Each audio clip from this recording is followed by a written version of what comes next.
Good morning dear students. In the previous class we have discussed with the types of epithelial tissue. हमने epithelial tissue के types के बारे में बात की थी, जिसमें हमने सबसे पहली बात की थी the type of epithelial tissue which was known as squamous epithelial tissue. Squamous epithelial tissue जो होता है, इनके सेल्स के बारे में हम वापस से थोड़ा ब्रीफ में देख लेते हैं. That squamous epithelial tissue cells are thin and flat. कैसे सेल्स होते हैं इनके? थिन सेल्स होते हैं और फ्लैट होते हैं. मतलब ये जो थिन और फ्लैट सेल्स हैं वो किस काम लगते हैं? तो rapid exchange of material. Their main function is rapid exchange of the substances. Cells are located very close to each other. There are no intercellular spaces present in the squamous epithelium. Now in the case of mouth or in the case of the skin, ये जो squamous epithelium होता है वो single layer की जगह पे multi layer होता है. और multi layer squamous epithelium is known as stratified squamous epithelium. क्या कहा जाता है? Stratified squamous epithelium. So I am writing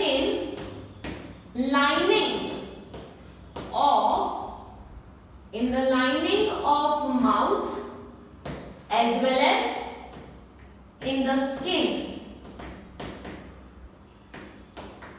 The squamous epithelial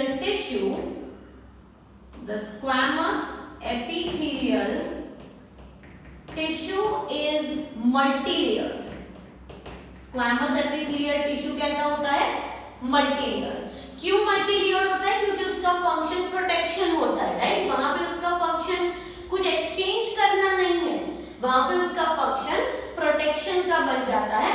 और उस टाइम पे at that time this squamous epithelium is known as stratified squamous epithelium. What it is known as? Stratified squamous epithelium. So stratified squamous epithelial cells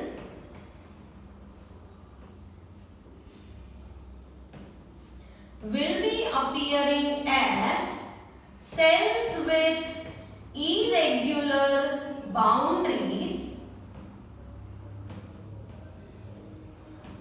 तो अगर आप इन sales को ऊपर से observe करोगे तो ऐसे दिखेंगे जिनमें कोई बाउंड्रीज रेगुलर नहीं होती और सारे ही सेल्स कॉम्पैक्टली अरेंज्ड है, राइट? और सिंगल लेयर थिकनेस होती है. स्क्वैमस सेल्स जिनमें हमने बात की कि स्क्वैमस सेल्स कहां पे होते हैं, तो उनके लोकेशन के बारे में हमने ऑलरेडी बात कर ली है कि एल्वियोलाई ऑफ द लंग्स और ब्लड कैपिलरीज जो होती है उनके इनर मोस्ट लाइनिंग, यहाँ पे स्क्वैमस सेल्स प्रेजेंट है. तो वो स्क्वैमस सेल्स कैसे थे? Single layer. पर जहां पे स्क्वैमस एपिथेलियम माउथ में और स्किन में प्रेजेंट है वहां पे स्क्वैमस कैसा है? मल्टी लेयर है. और मल्टी लेयर है तो उसे क्या कहेंगे? Stratified squamous epithelium. स्ट्रैटिफाइड का फंक्शन है प्रोटेक्शन, क्योंकि यहाँ पे वेयर एंड टेयर ज्यादा होता है. वेयर एंड टेयर मतलब डैमेज, राइट? हमारी स्किन पूरे टाइम एनवायरनमेंट से एक्सपोज है, इसलिए स्किन को डैमेज बहुत ही कॉमन होगा. Mouth is always coming in the contact of tongue and the food. Cells of the lining of mouth are definitely going to be damaged easily. तो इन जगह पे मल्टी लेयर होता है, बाकी की जगह पे यूनिलेयर होता है. तो याद रखना है यूनिलेयर कहां पे है, सिंगल लेयर कहां पे है? Alveoli of the lungs and the blood capillaries. Multilayer कहां पे है? माउथ एंड द स्किन, यहां पे मल्टीलेयर है, राइट? तो अगर आप देखोगे तो squamous cells irregularly shaped cells होते हैं and they all lie on a basement membrane. ठीक है, हमेशा एपिथेलियल टिश्यू किस पे होता है? एक बेसमेंट मेम्ब्रेन पे होता है जो सेल्स का बना हुआ नहीं है. It is made up of fibrous tissues, right? तो स्क्वामस एपिथेलियम की हमने बात कर ली.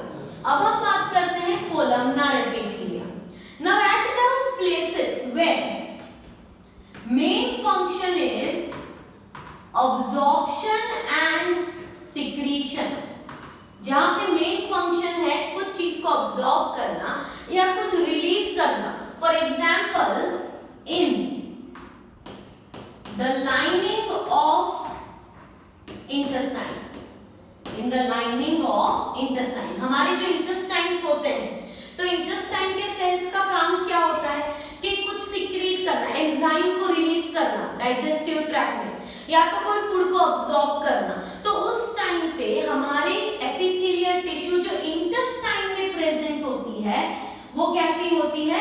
It is like column. किस तरह का अरेंजमेंट होता है उनका?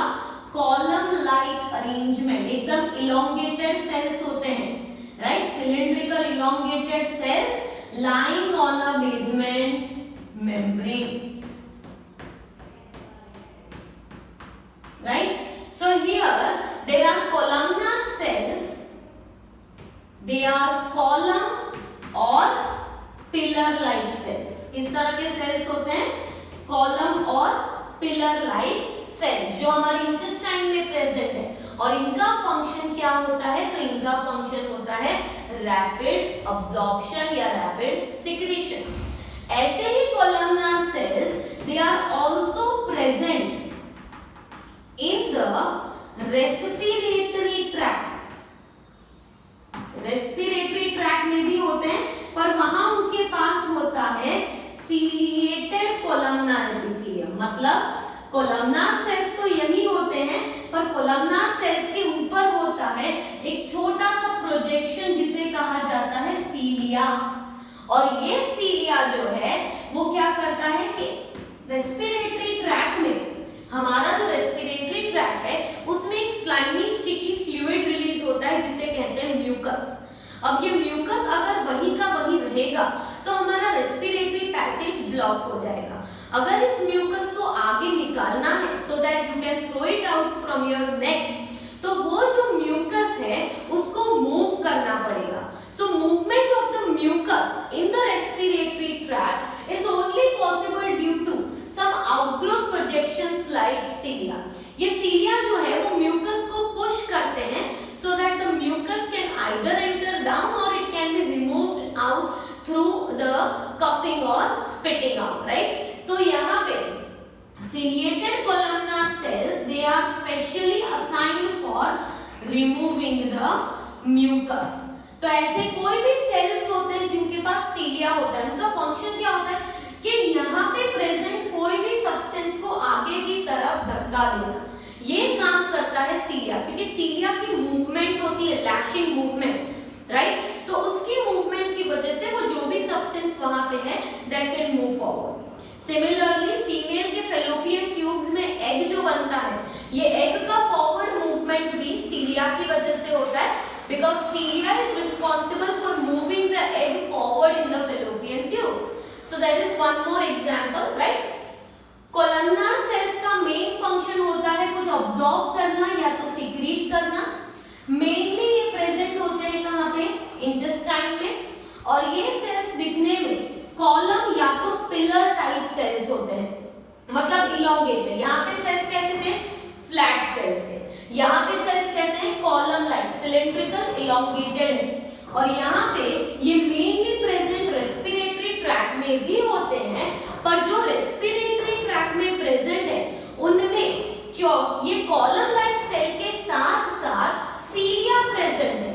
और सीलिया क्या करता है? वो सब्सटेंस या म्यूकस को आगे की तरफ फॉरवर्ड मूव करता है so that it can be removed out. The third type of cells are cuboidal cells. They are present in the tubules of kidney. They are present in the tubules of kidney. और ये sales कैसे होते हैं? Cube like sales होते हैं। So in shape these cells are going to appear cube-like. Cells will be lying on a basement membrane. Centrally located nucleus होता है इनके अंदर, right? तो ये cuboidal cells हुए। अब दूसरी चीज ये है कि cuboidal cells जो है वो किडनीज में प्रेजेंट होते हैं, और cuboidal cells के पास भी सीलिया या तो एक और प्रोजेक्शन होता है जिसे कहते हैं माइक्रोविलाई, जो भी हेल्प करता है इन एब्जॉर्प्शन ऑफ न्यूट्रिएंट्स। ये एक फंक्शन रहता है क्यूबॉइडल एपिथेलियल सेल्स का। Now another thing is that some of the epithelial cells also have presence of gland cells. So some epithelial cells